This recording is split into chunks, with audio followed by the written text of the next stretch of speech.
For many people, buying a home is one of the most significant financial decisions of their life. However, the process of securing a mortgage can often seem confusing and overwhelming, especially when it comes to meeting eligibility requirements. There are numerous myths and misconceptions that can cause potential buyers to feel discouraged or misinformed about their ability to secure a loan. Today we'll explore 4 of the most common misconceptions about mortgage eligibility and provide clarity to help you better understand what lenders are looking for and how you can increase your chances of approval. So number 1 is that you may need a perfect credit score. And this is one of the most widespread myths that you hear about mortgages, is that you need a perfect credit score to qualify for a mortgage. People often believe that anything less than perfect will automatically disqualify them from getting a mortgage. However, while it's true that you need a good credit score and it plays a significant role in the mortgage eligibility, it's not the only factor lenders consider. Many lenders offer mortgages to individuals with less than perfect credit scores. Additional factors such as your income, your debt to income ratio and the size of your deposit can all help compensate for a lower credit score. The key takeaway is that less than perfect credit score does not mean you can't get a mortgage.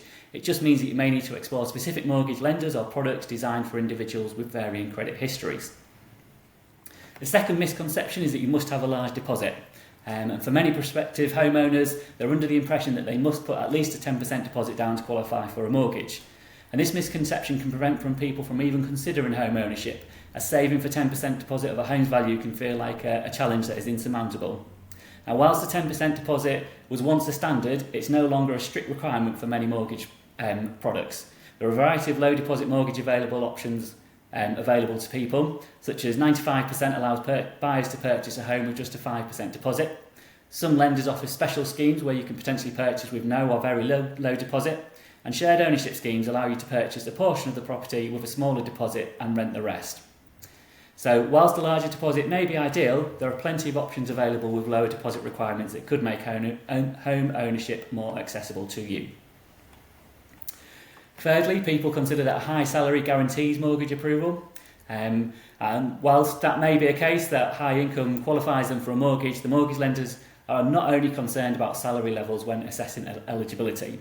So whilst income is an important factor in determining how much you can borrow, it's far from the only factor lenders consider.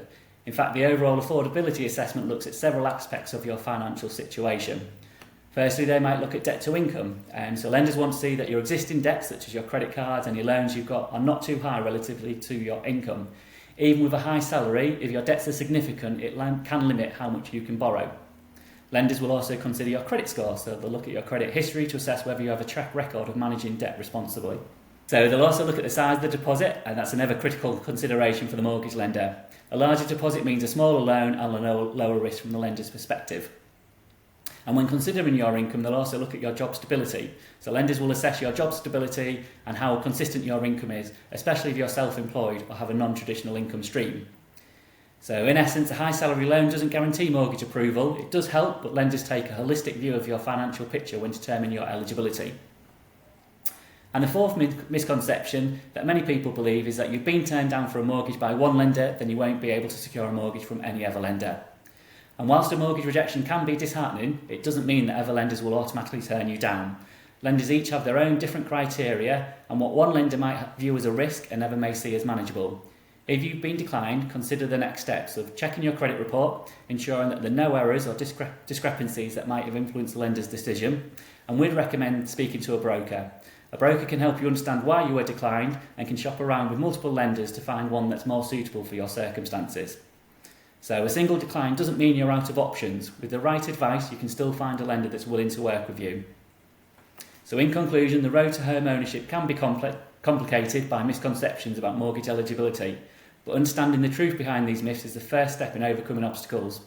Whether you're a first-time buyer, a seasoned homeowner, or somewhere in between, there's mortgage options available for all types of buyers, no matter your credit score, deposit size, or income level. By debunking these common misconceptions and arming yourself with the right information, you'll be in a better position to secure the mortgage that suits your financial goals and start your journey towards owning a home.